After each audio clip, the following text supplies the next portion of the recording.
শুভ সকাল। ভাষা শহীদদের প্রতি বিনম্র শ্রদ্ধা আমাদের স্মৃতিতে, আর ধন্যবাদ ঢাকা ইউনিভার্সিটি ইকোনমিক্স ডিপার্টমেন্টের এই ইকোনমিক স্টাডি সেন্টার তাদেরকে আজকে আমাকে নেমন্তন্ন করার জন্য, এখানে এসে কিছু বলার জন্য। যদিও এটার নাম দেওয়া হয়েছে পাবলিক লেকচার, মনে হচ্ছে যে একটা বিরাট ব্যাপার, তো আমি আসলে কিন্তু ঠিক সেই ধরনের বড় কিছু করার জন্য প্রস্তুত নই। তো তোমাদের সাথে কিছু কথা আলোচনা করতে পারি। আর বক্তৃতাটা আমি ইংরেজিতেই দেব, কিন্তু তার মানে এই নয় যে আমি বাংলায় কিছু বলব। যে কোনো সময় কেউ যদি বাংলায় কোনো প্রশ্ন বা কোনো ইস্যু উত্থাপন করতে চায় এবং প্রয়োজন হয় যে আমিও বাংলায় বলি, তাহলে কিন্তু আমি সাথে সাথেই বাংলায় চলছি, ঠিক আছে? তো আমি আর সময় নষ্ট না করে আমার যা বক্তব্য সেটা শুরু করছি। You can see the title now, it's no longer seen. I call it Growth for Good Jobs, Revisiting Development Strategies for Addressing Challenges in an Uncertain Global Environment. অনেক শব্দ এখানে রয়েছে। তো বেসিক টাইটেলটা ছিল Growth for Good Jobs. Now the question is, why do I bring so many other things along with growth? Isn't economic growth good? Why do we have to worry about other things? Now, the basic issue is, yes, economic growth is good enough. And growth, as you know, is expressed basically in a number: GDP growth, GNP growth, whatever. But that number is not good enough. That number basically is intended to produce certain outcomes, like good jobs, extremely important, poverty reduction, other social developments, and so on. And research has shown that economic growth, of course, is a necessary condition, but not sufficient for achieving those other goals, like employment or poverty reduction. Actually, I myself did a bit of work starting from 2000, along with a few others, and they are available now, been published before, showing that economic growth is a necessary condition for employment, good employment, productive employment, not just any employment, but not sufficient. So that's the starting off point. That's why I add this term for good jobs. We need growth of a kind that will produce good jobs. Second issue, uncertain point. Why do we link it with global environment? The simple reason is no country, except very few countries like South Korea and so on, live in isolation. And certainly not Bangladesh. For example, what happened? Did I do anything? No. For example, trade as percentage of GDP for Bangladesh, if you look at it, it was only 23% in 1980. I'm taking that as a kind of starting off point, although independence was attained much earlier.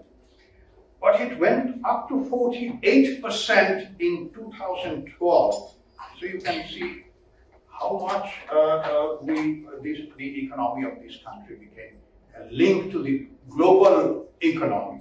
Of course, after that, after 2012, there has been a decline. And the latest figure I got is 34% in 2022. And that also brings in another thing, that you can't assume that the trend will be in one direction, that trade as percentage of GDP has been rising and it will continue to rise. It didn't actually after 2012, it fell. And that brings us to this third element, uncertain global environment that I in their title. Global environment has always been uncertain. If you look at the history of the global economy and ups and downs, you will see that there have been many recessions, downturns, if not outright recessions, and so on and so forth. I remember, I will just briefly mention a few now to illustrate this. 1996-97, particularly 97, the Asian economies, the Southeast Asian and East Asian economies, were badly hit by an economic crisis. It started with financial crisis and then spread into the economies as a whole. And before that, these economies, I'm now talking about East Asian economies like South Korea, Southeast Asian countries like Thailand, Malaysia, Indonesia, and so on. They were known as tigers. You may have already read about them. They were achieving very high rates of growth, accompanied by good growth of employment, good reduction in poverty, and so on. And suddenly, all of these came to a downturn, very sharp downturn. So that is one example. 2001 again, there was a dot-com bubble burst, if you remember. That led to a recession which was not so deep, it was shallow, and the global economy came out. But there was a recession. 2008, a major global financial crisis leading to what we call the Great Recession of 2000.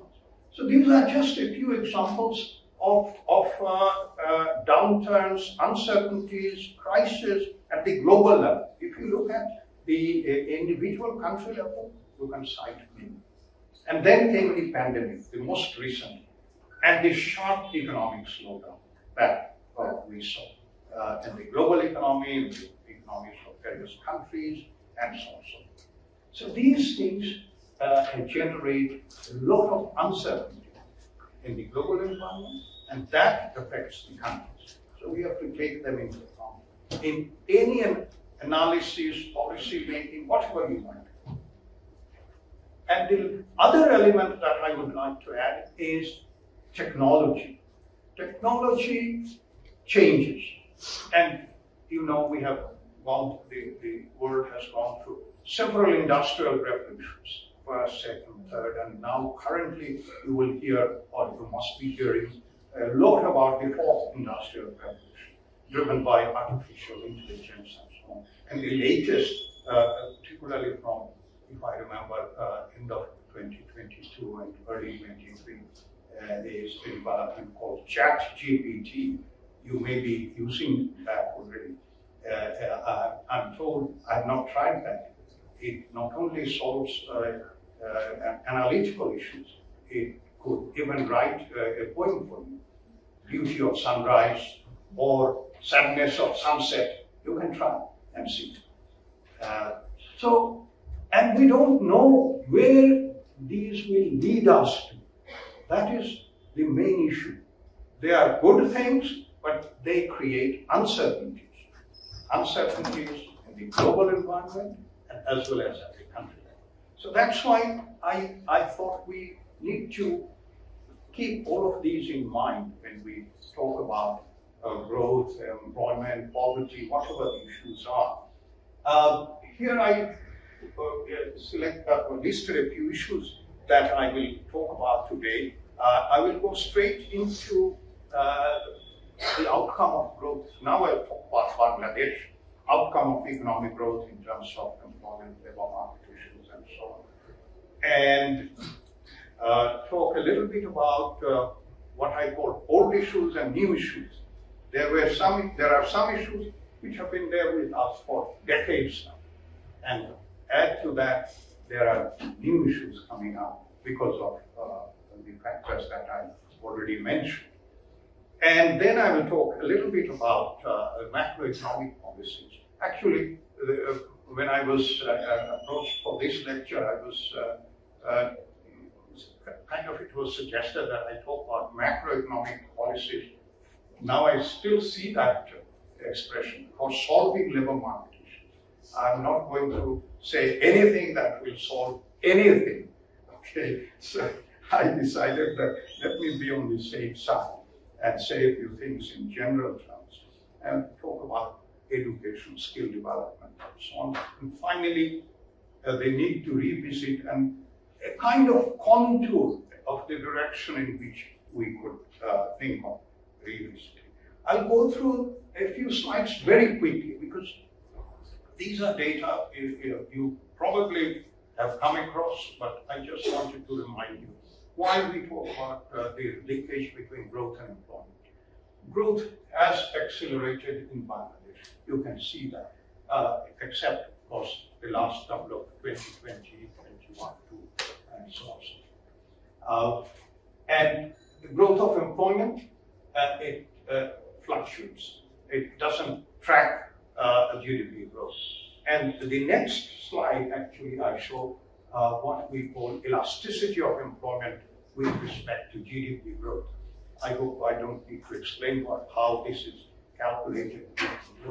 You can see how sharply it declined, particularly between 2010 and 16, 17. And after that, it has risen a little bit, but there are a number of factors behind that. It has not risen for all, particularly for women. I'll come to that. The rate of job creation for women has declined very sharply. So that's an important issue, that growth, economic growth, does not always lead to productive employment generation. There is employment, no doubt about it. If you look at unemployment rates in the BBS surveys, you will see that there is very little unemployment. Actually, that can be regarded as full employment if you go by the standard definition of full employment. So there is no unemployment in this country.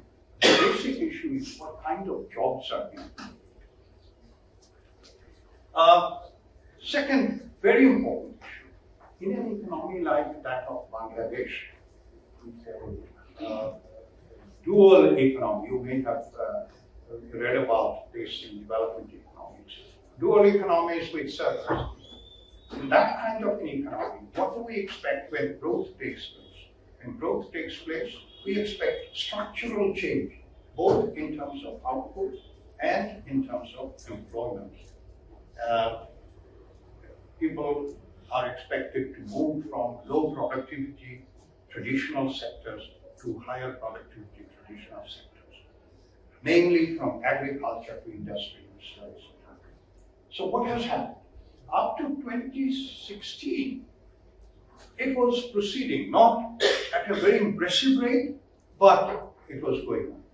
But between 16, 17 and 2022, you will see that there was a reverse, particularly manufacturing, and that's the worrisome aspect of this structural change. It has gone in the other direction, not in the expected direction. The proportion of employment in manufacturing has declined. Proportion of employment in agriculture, instead of declining, the blue bar has increased. Not only that, in fact, the absolute numbers engaged in agriculture increased, and the absolute numbers engaged in manufacturing increased, but very insignificant.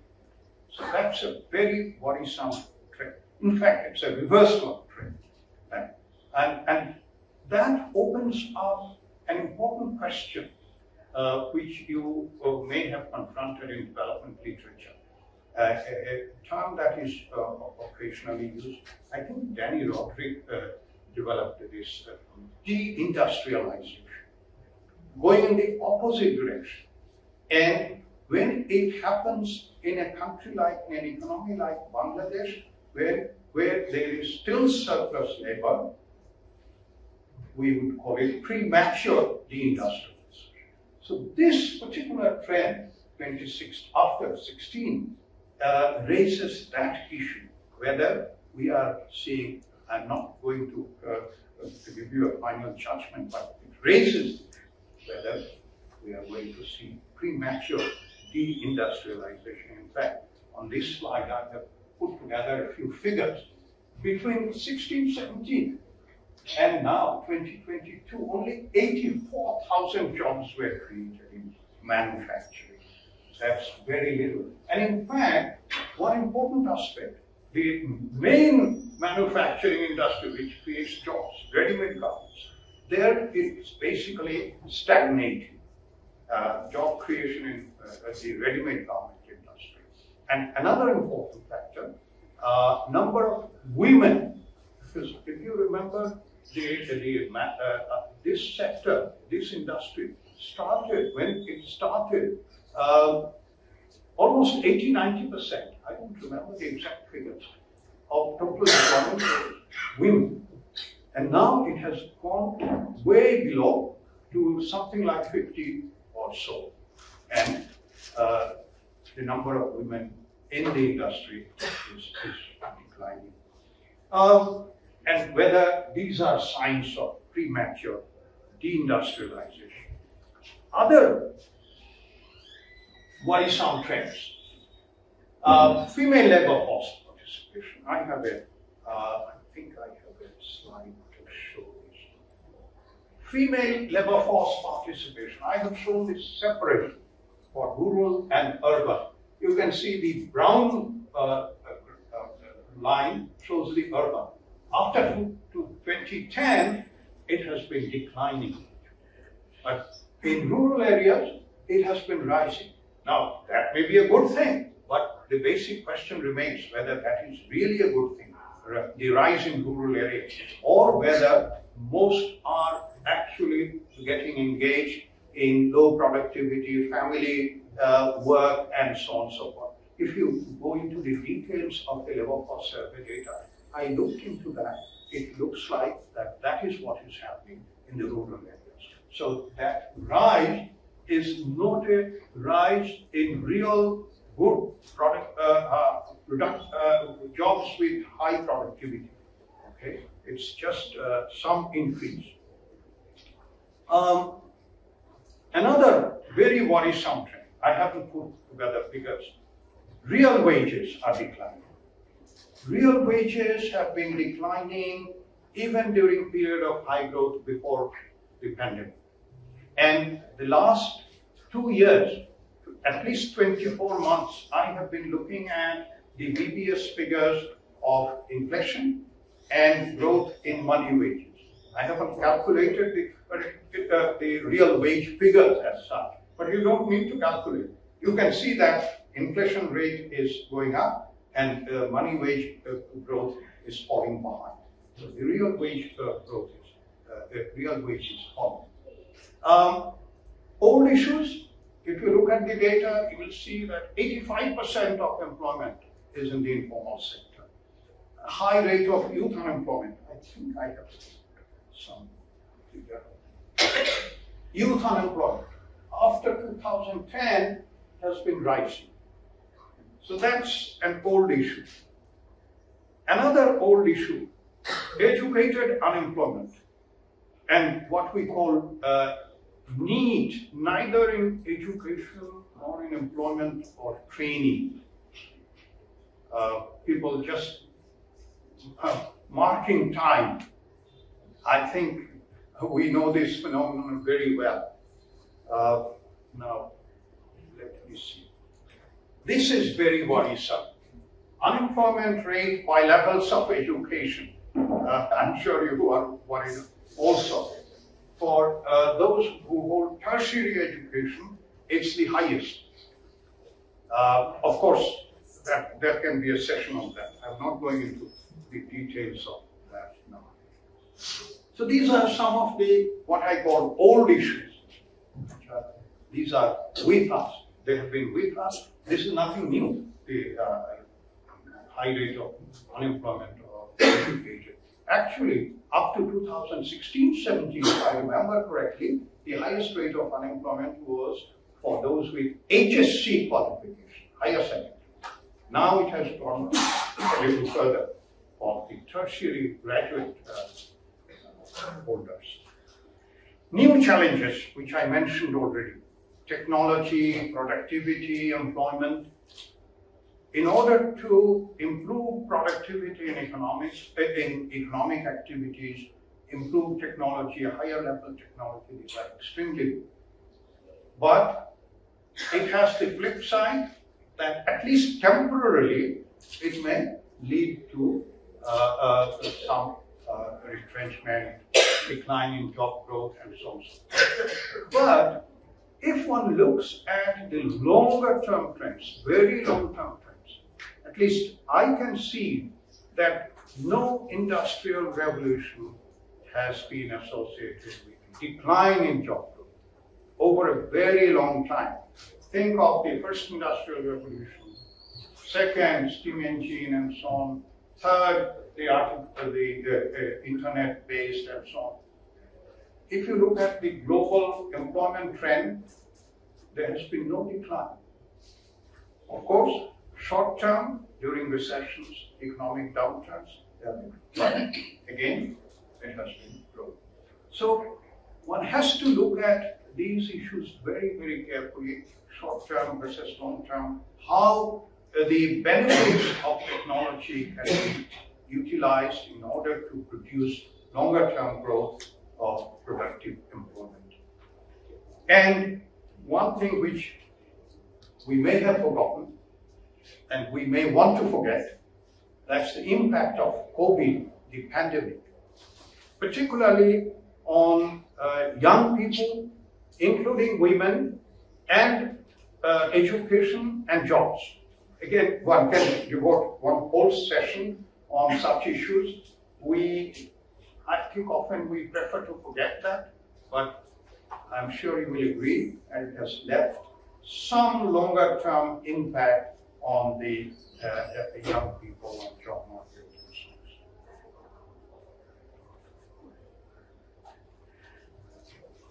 Now I come to the main point that I wanted to raise. Now, is anybody killing time? I didn't look at it. Anyway, let me now.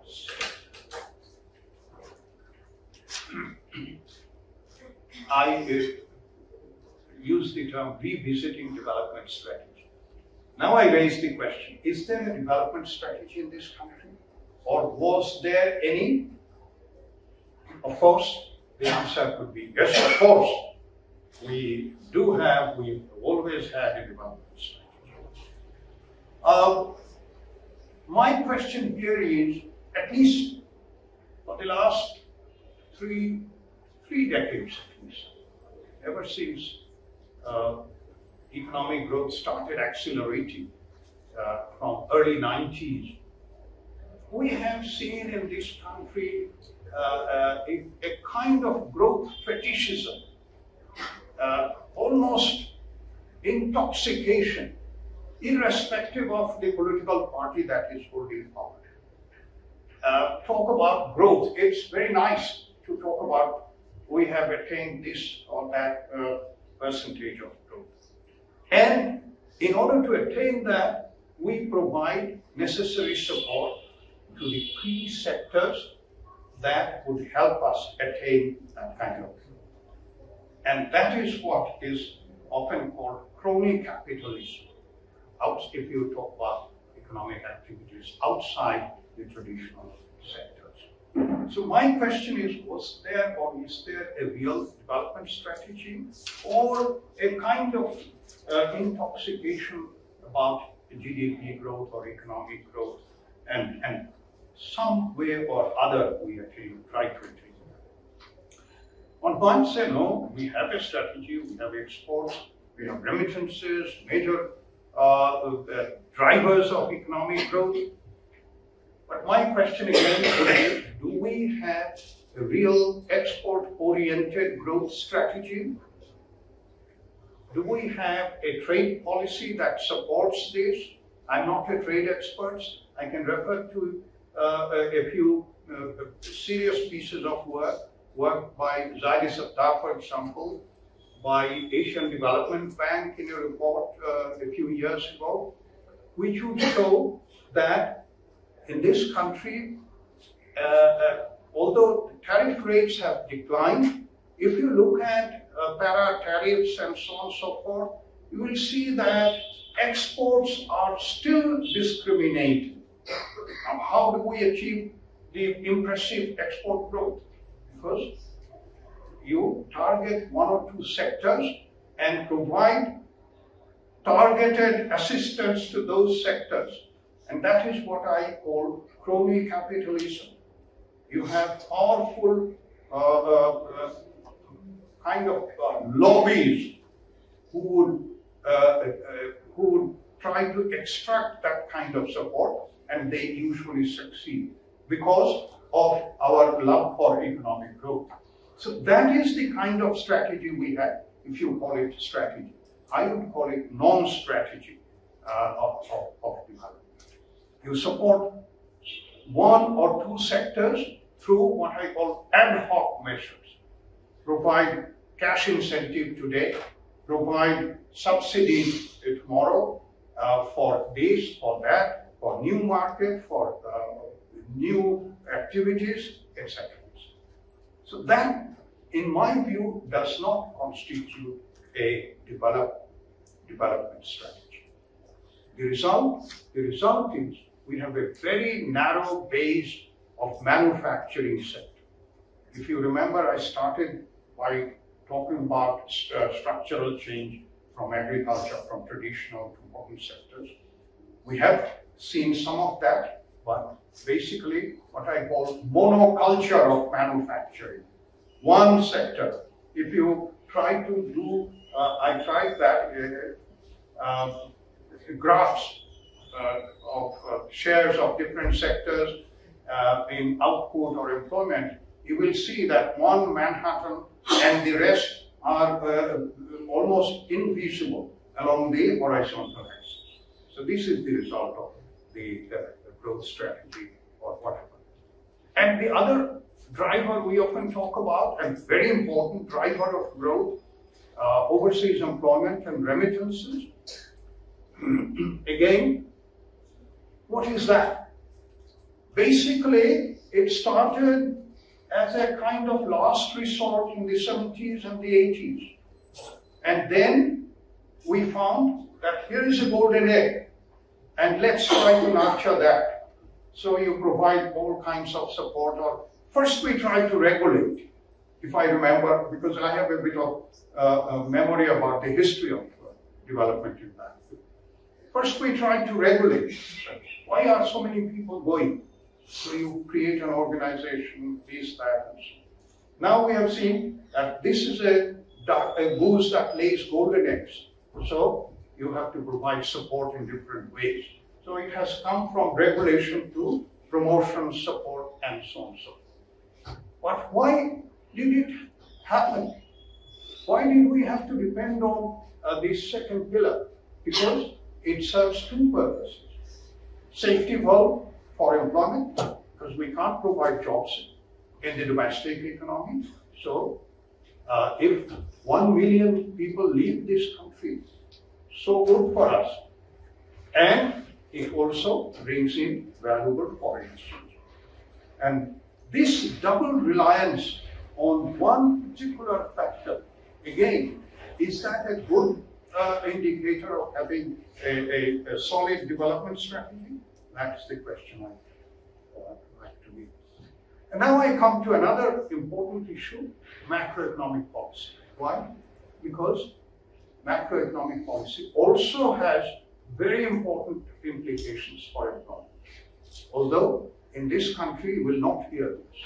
In this country, macroeconomic policies are meant for economic stability, and not only in this country, in conventional economics that you study. Macroeconomics policies, whether you talk about monetary policy, fiscal policy, trade, exchange rate, all these are supposed to maintain economic stability. And the assumption is that if there is stability, there will be growth. And if there is growth, there will be jobs, there will be poverty reduction, so you don't need to worry about anything else. You basically focus on stability. Low inflation, low budget deficit. This is based on a number of assumptions. What are these assumptions? Conventional macroeconomics. Inflation is bad. Of course it's bad. I agree. Inflation is bad for economic growth. So low inflation is there. But what is that low inflation? Is there a fixed rate and so on? That's a question. So use monetary policy.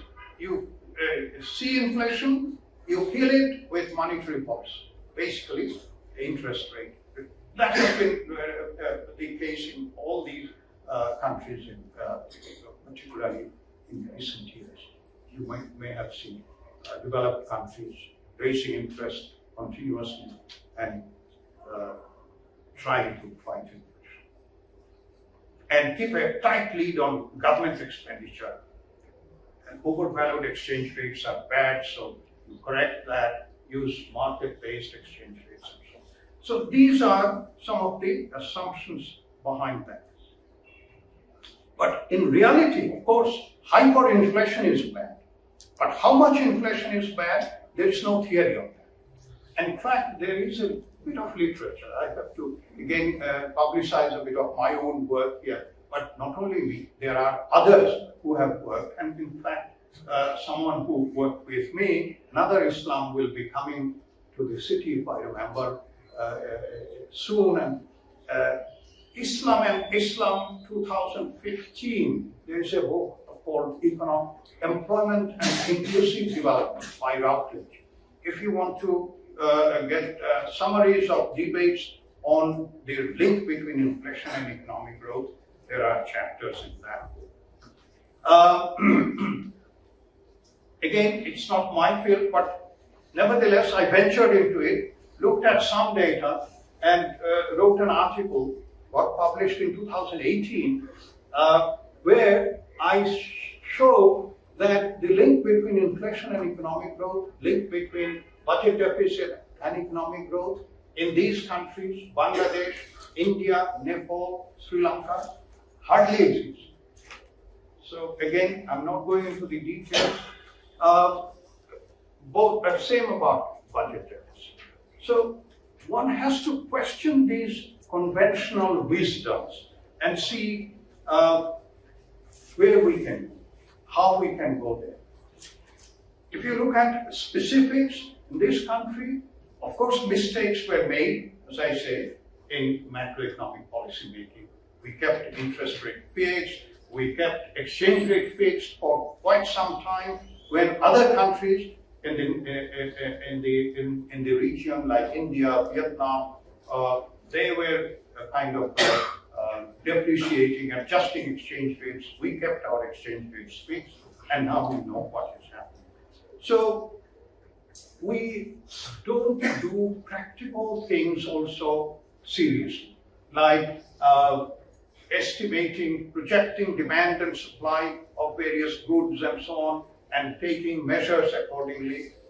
And we often go by theory. Now, if you go by theory and think that prices of onions and green chilies and so on can be handled through macroeconomic policies like reverse repos and so on, inflation fighting instruments like raising interest rates and so on. So that may sound a little unpractical. I briefly mentioned the technology issue, fourth industrial revolution. I've already said that over the long term, the impact on employment has not generally been negative. But in the short run, one has to be very careful about these issues and see what can be done to reap the benefits and to see that the market is not distorted so much. Quite often we talk about subsidies for improvement in technology. In this country, we have a long history of that. We provided subsidies for power tillers, power tillers for preparing land.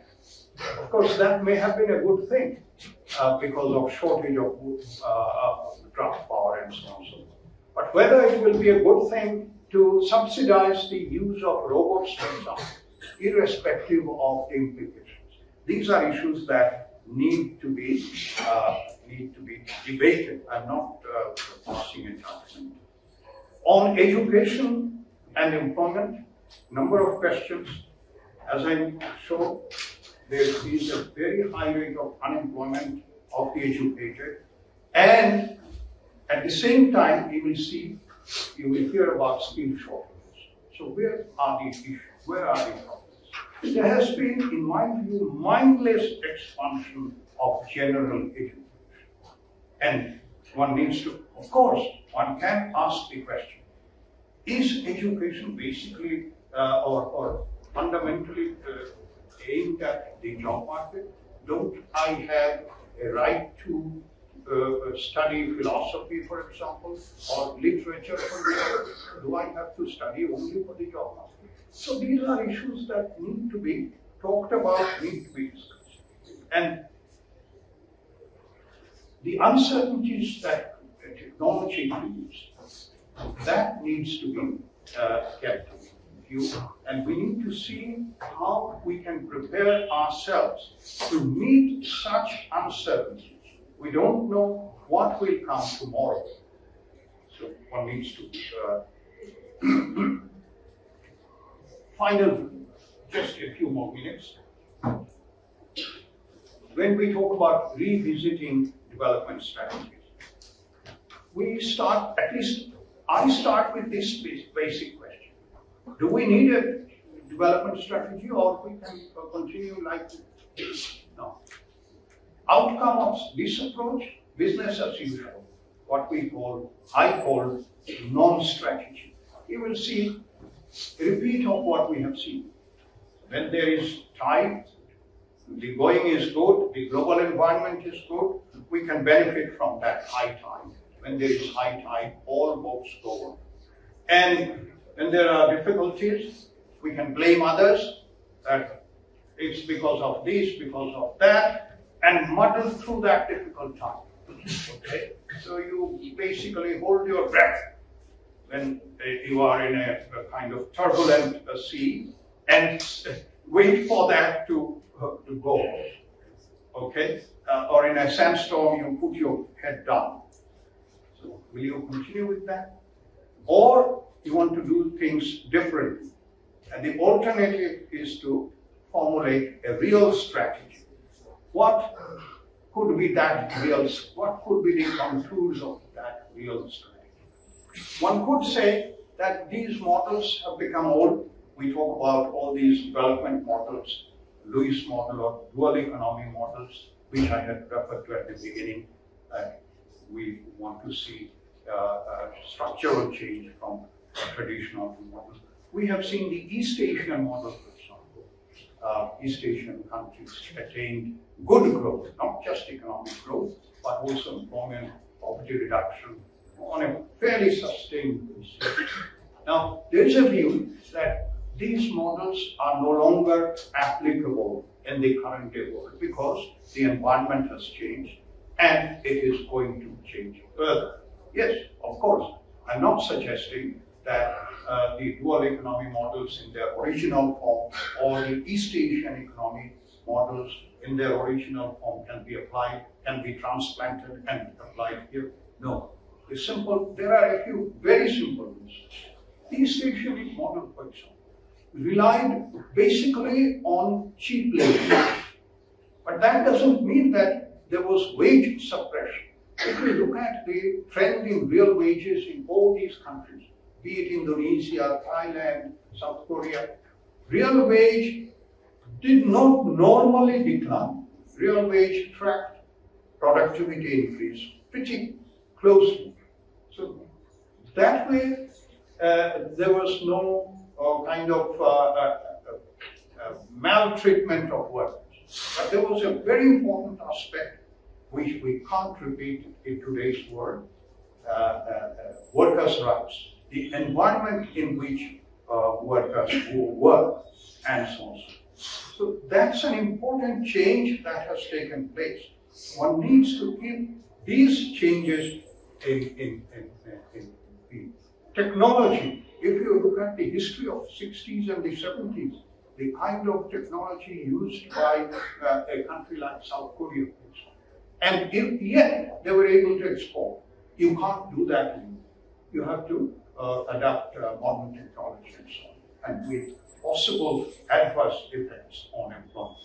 So one has to kind of take such changes into account and arrive at one's own model, own approach. I would call perhaps a modified East Asian model or something like that. You don't need to use a particular term, but one can think of a systematic approach, and one can develop a model of growth for good jobs.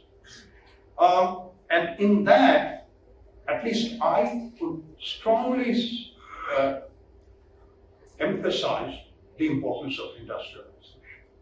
Because I have looked at the experience of a number of countries in Asia, and I've tried to see whether there could be alternative ways of structural adjustment. For example, through services and IT, for example, in India, IT plays a very important role, export of IT services and so on and so forth.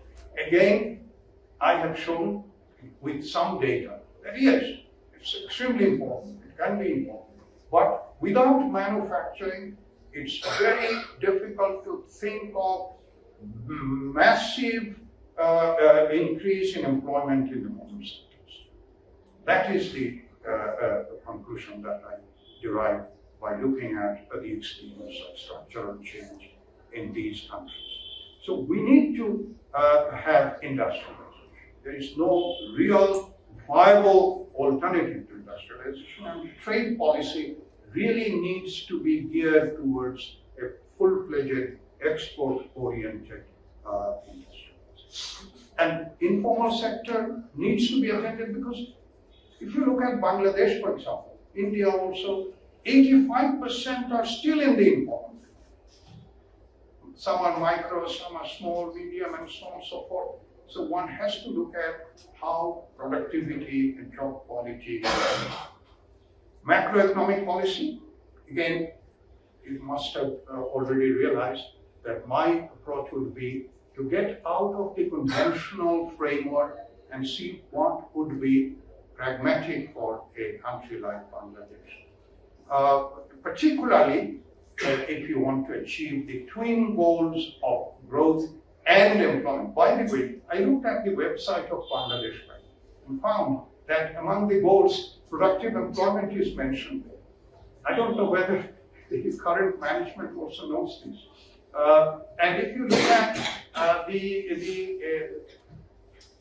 working of Federal Reserve, US, constantly talking about not just fighting inflation, but also of seeing that employment doesn't decline too much. In fact, the exceptional experience during this particular recession is employment growth has not been adversely affected. So these countries, the developed countries, also use this twin goal, and Bangladesh also, in theory, has that mandate, and we need to talk about that. And finally, education and skill development.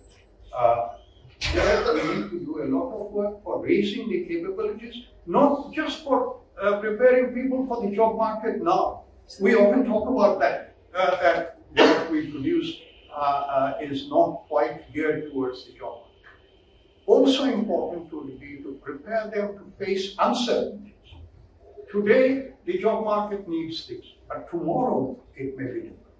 The uncertainty in today's world is something that is much bigger, greater than what it was, let's say, 20, 30 years ago. So we need to have development strategies that can address all of these issues. In order to do that, one needs to have some kind of a vision, courage, and also a bit of capability. You can't do that without. Thank you.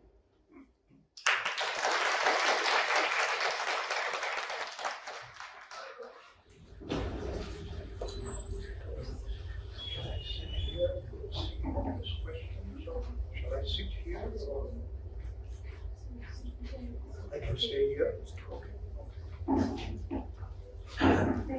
Dr. Rizwanul Islam, sir. That was an extremely insightful lecture. We will now be taking questions from the audience.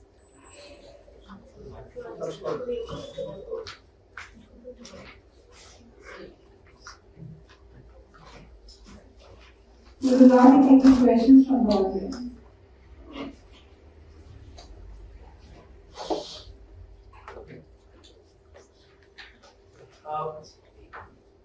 May I suggest that we take a few questions?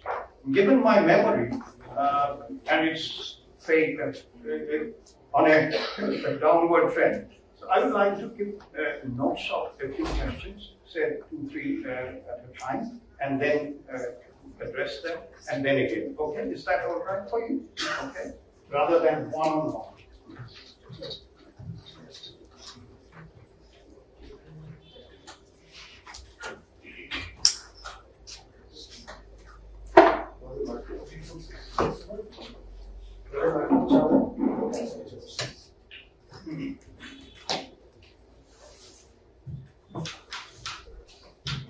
Hello, sir. As you said, the informal sector is covers almost 85% of the total job market. Are we ready to formalize that entire sector right now? Because with formalization comes higher expenses like taxation and stuff like that. So I feel like if small businesses like tea stalls in the villages or even in the urban areas, if they have to pay higher taxes, businesses like that might disappear in the future. So are we ready to formalize in that sector? And do we need some certain mechanisms to protect them? Thank you.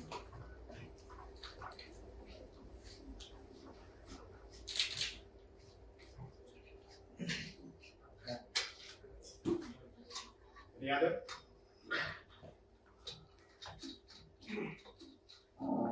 So, one question I had looking at your discussion, could inwardness be an answer to this? So, we're looking at the European or North American countries, and they're, taking increasingly inward policies. Like they're trying to look at their local market. Bangladesh has a very robust local market, and I think this is not talked about enough. That the Bangladesh's demand side is very high. So I think we can formulate policies that look at this specific,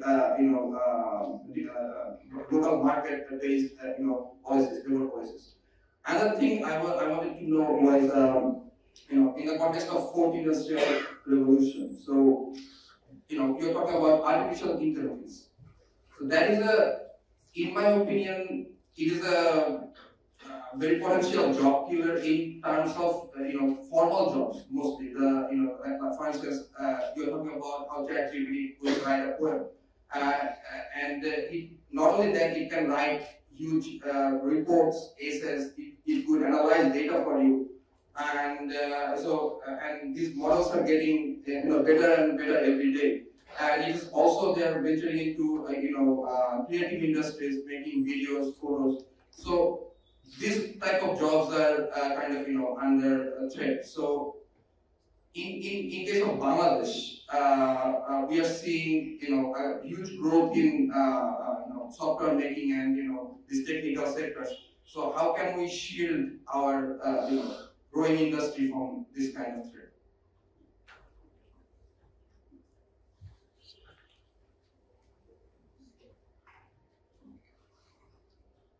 About the deindustrialization, is there any insight about the factors contributing to it?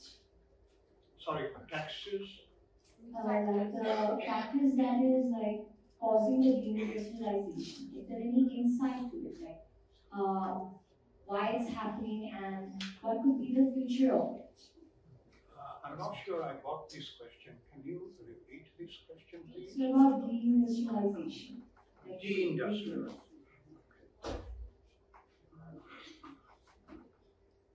Okay, I think we already have 3 very solid questions.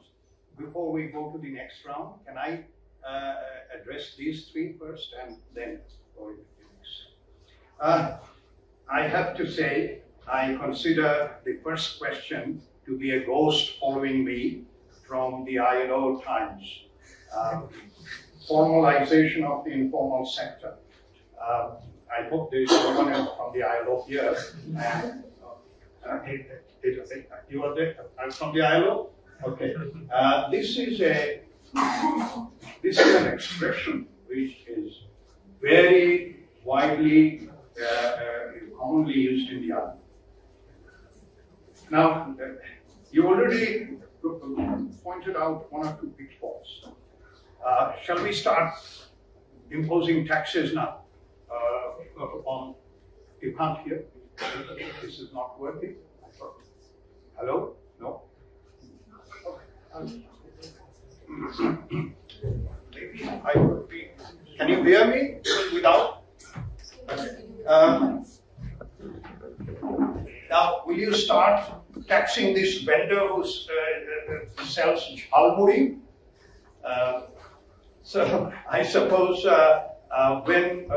if we talk about formalization, I'm not saying we should start talking about formalization tomorrow. If we do, we have to do in a very, very careful.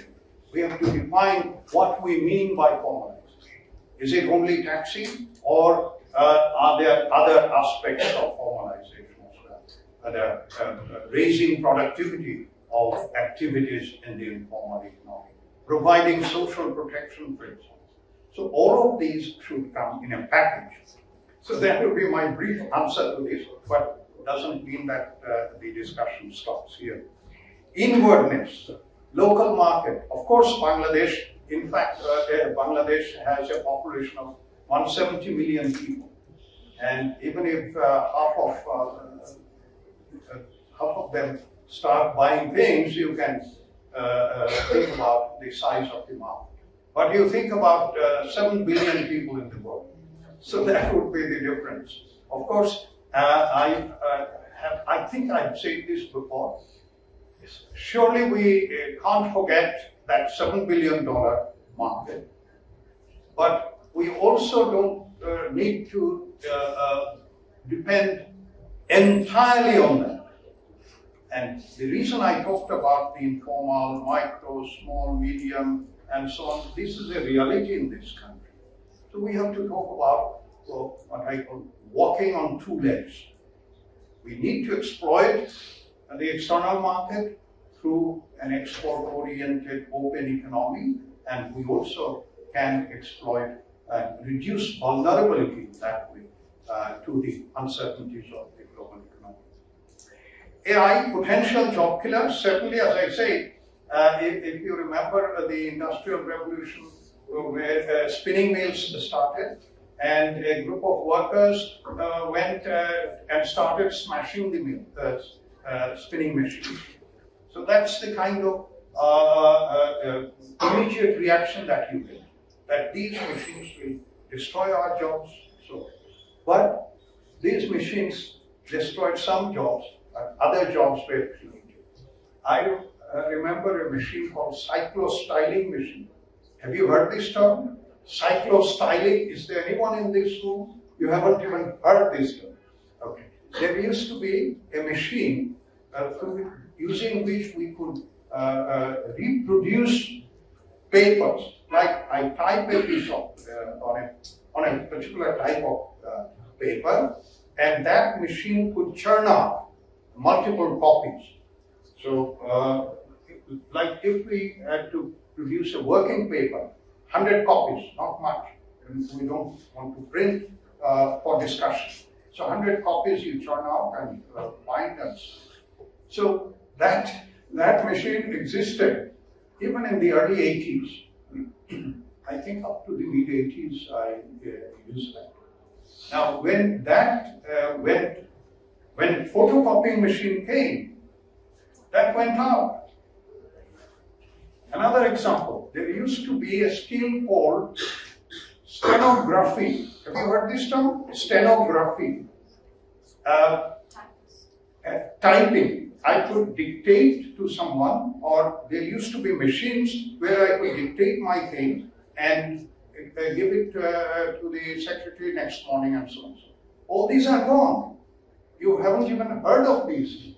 But you have new jobs. So that's what I meant when I say, if you look at on a longer term basis, one job gets replaced by another job. You can't even think about these new jobs now. But the labor market has to be prepared. The people have to be prepared for that kind of uncertain environment. You have to create capabilities. Deindustrialization, why that happens? That can happen due to a variety of reasons. Immediate factors can differ. Like in this country, if it has started, I'm not saying, I hope not. The pandemic, for example, may have acted as a kind of trigger. We have only one industry. We have many industries, but basically, for exports, we have only one industry. And in 2020, you know what happened. So the industry started facing uncertainties and so on and so forth. Even today, that uncertainty is not over. So people are, the entrepreneurs, the owners of the industry, the government factories, they're not hiring new people. If you look at the 2022 labor force survey, you will see that there has been hardly any increase in employment. But they are producing, maybe using machines, using more time of the workers, existing workers. So deindustrialization can happen due to a variety of factors, not limited to any particular. One has to be careful. Okay, any other questions?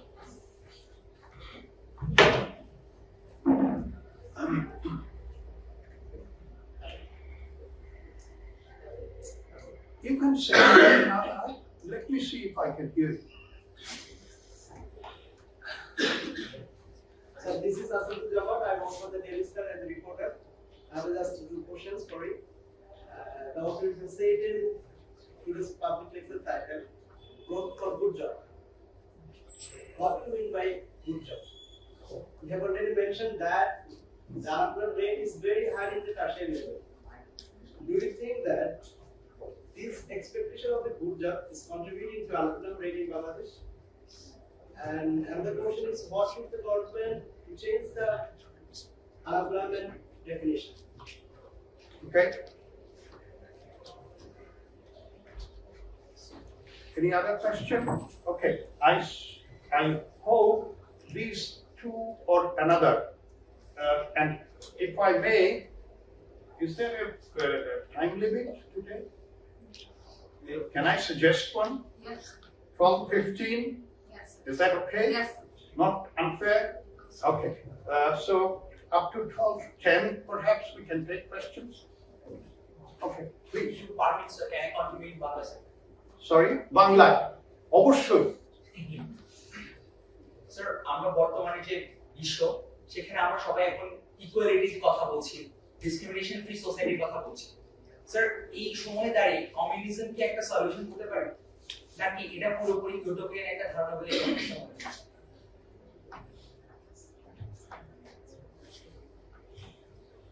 Sure.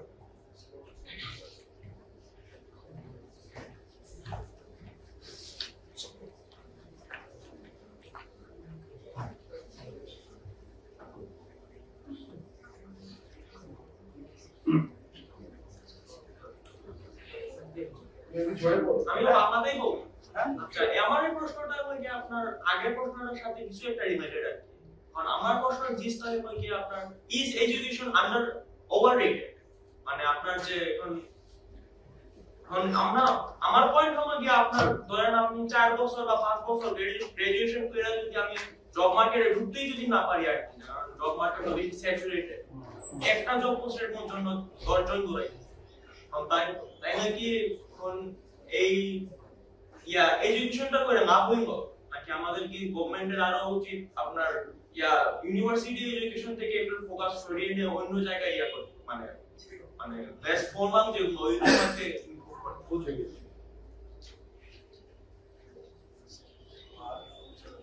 এইখানে আরো উদাহরণ দেখা যাচ্ছে ওইখানে দ্বিতীয় সারিতে একজন আর প্রথম সারিতে একজন আমি দেখতে পাচ্ছি।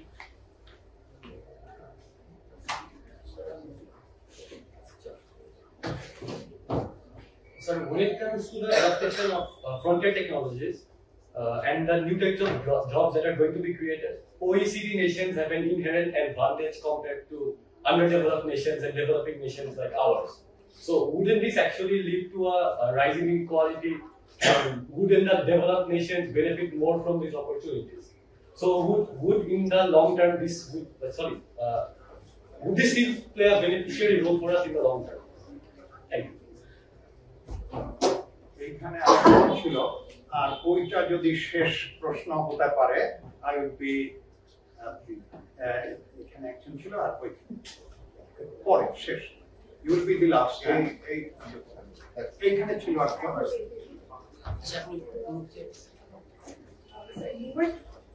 You were talking about the growth fetishism.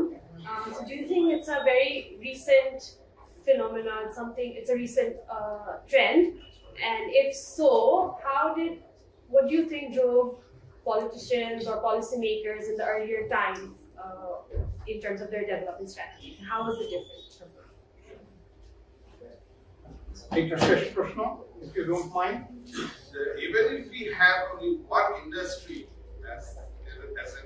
we can be called as an export sector, that industry was facing severe difficulties during the pandemic. They were failing to pay their labors. They were looking for the government interventions or government support. So under the broad headline of uncertainty, what sort of industry is this? Is this an industry at all? After 40 years of providing foreign remittance to Bangladesh, can we call that an industry? Thank you. Okay.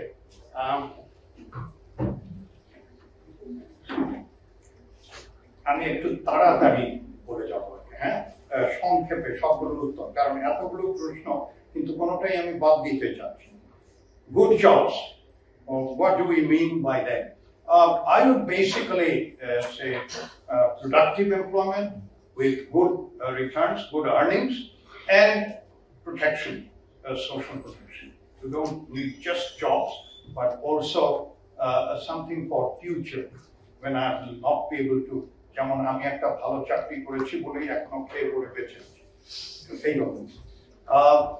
Unemployment definition, I think we all know, but still, since this question has been asked, the definition that is used in this globally, internationally, defined according to the procedures laid down by the ILO. You go to a person, ask him or her whether she was working during the last 1 week. Even if she worked for 1 hour during the last 1 week, the reference, she is regarded as employed. And if she says, no, I didn't work even an hour, then she would have to pass another test. Were you looking for a job? Now imagine a rural man or a woman. If you ask him or her, were you looking for a job? She will look at you in this way. What do you mean, looking for a job? So that is tough to become unemployed in this country. And someone often says that in this country, to remain unemployed for more than 3 days would be very difficult. You need to survive and you need something. অসাম্য, এটা কিভাবে করা যায়, দূর করা যায়, এবং communism কি এটার উত্তর? কমিউনিজমের আগে তো সমাজতন্ত্র, তো সমাজতন্ত্র যেসব দেশে ছিল তাদের সব দেশেই কি অসাম্য অনেক কম ছিল? এই একটা প্রশ্ন। সুতরাং এটার উত্তর দেওয়া খুব মুশকিল, কিন্তু সমাজতন্ত্র হলেই যে অসাম্য কম হবে এমন কোনো কথা নেই। আবার ধনতান্ত্রিক সমাজেও অসাম্য কম হতে পারে, যেমন উত্তর পশ্চিম ইউরোপের যে কয়েকটি দেশ যেগুলোকে Nordic country, Denmark, Sweden, Norway, Finland, ওইসব দেশের অসাম্যের চিত্রটা দেখলে বোঝা যাবে যে ধনতান্ত্রিক সমাজেও কিন্তু অসাম্য কমানো যেতে পারে, কম রাখা যেতে পারে। আবার দু একটি সমাজতান্ত্রিক দেশেও কিন্তু অসাম্য যথেষ্টই ছিল এবং এখনো আছে। এই যে অ্যাডভান্স, সরি আরেকটা প্রশ্ন বাংলায় ছিল, এডুকেশন ওভার রেটেড কিনা? Of course over rated. আমার একটা কাগজ, এটা খুব ইম্পর্টেন্ট, এই কাগজটার পেছনে কি আছে, আমি কি সেই কাজটা করতে পারি কিনা, সেটা আসলে খুব বেশি গুরুত্ব দিয়ে দেখা হয় না। আমাদের দেশে যেখানে সংখ্যা এত বেশি, সেখানে এই কাগজটাকে ব্যবহার করা হয় প্রথমত স্ক্রিনিং মেকানিজম, বাংলায় বললে বাদ দেওয়ার জন্য, যে আমাকে একটা সংখ্যা বাদ দিয়ে দিতে হবে। সুতরাং প্রথমে আমি দেখি তার এই কাগজটা আছে, না থাকলে তার সেবা। সুতরাং বেসিক্যালি এই কাজে এই কাগজটাকে ব্যবহার করা হয় এবং অনেক ক্ষেত্রেই, আমি বলছি না যে লেখাপড়া হয় না, আমি নিজে লেখাপড়া করেই কাজ পেয়েছিলাম। সুতরাং ডিগ্রির অবশ্যই মূল্য আছে, কিন্তু অনেক ক্ষেত্রে, বিশেষ করে এখনকার যে কাজ, এখনকার অনেক কাজ এই কাগজ ছাড়াই কিন্তু করে না।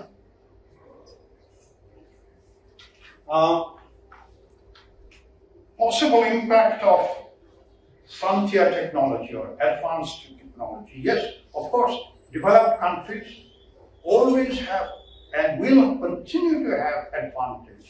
But developing countries, if not completely skip these disadvantages, at least to some extent, can handle, particularly through education, skill, and so on and so forth. You all know, some of you may be doing this already, that even without traveling several thousand miles, you can do some work here using this frontier technology and can benefit from the market that exists globally. So, of course, potential for creating inequality and fostering or even increasing inequality, but there are ways to handle this. Growth fetishism, is it recent? At least in this country, I don't think, because I have lived long enough to see, there was a, no, I think I should quick.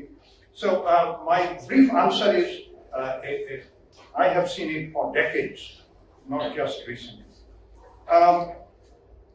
The last question, the ready-made garment industry difficulty during the pandemic, I am not sure I got the question correctly, but if the question was that why do they need support even now after so many years, was that the question? Yes, I thought I already addressed this question, that the strategy or non-strategy of this country has been to nurture one or a few particular industries with all kinds of support. And when you do that, you spoil a child. So that's what has been happening. Thank you very much.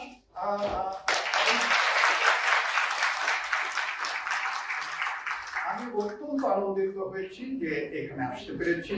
আমাকে যারা এখানে আসবার জন্য আমন্ত্রণ জানিয়েছে সবাইকে অনেক অনেক ধন্যবাদ। আমি এই বিশ্ববিদ্যালয়ে পড়াশোনা করেছি, তখন এত সুন্দর হল ছিল না, এত সুন্দর দালান ছিল না, কিন্তু পড়াশোনা ভালোই ছিল। শিখেছে কিনা কিছু আমি নিজে জানি না, আমার শিক্ষকরাও ভালো ছিলেন, চেষ্টা করেছেন, এবং আমি কিছুদিন এখানে শিক্ষকতাও করেছি। অত্যন্ত আনন্দিত।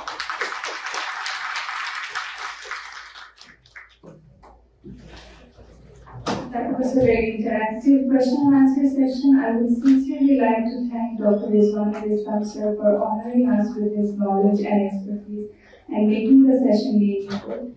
Thanks to Dr. Saeed Maihan sir for joining us today. I would also like to express my gratitude to the audience for your enthusiastic participation in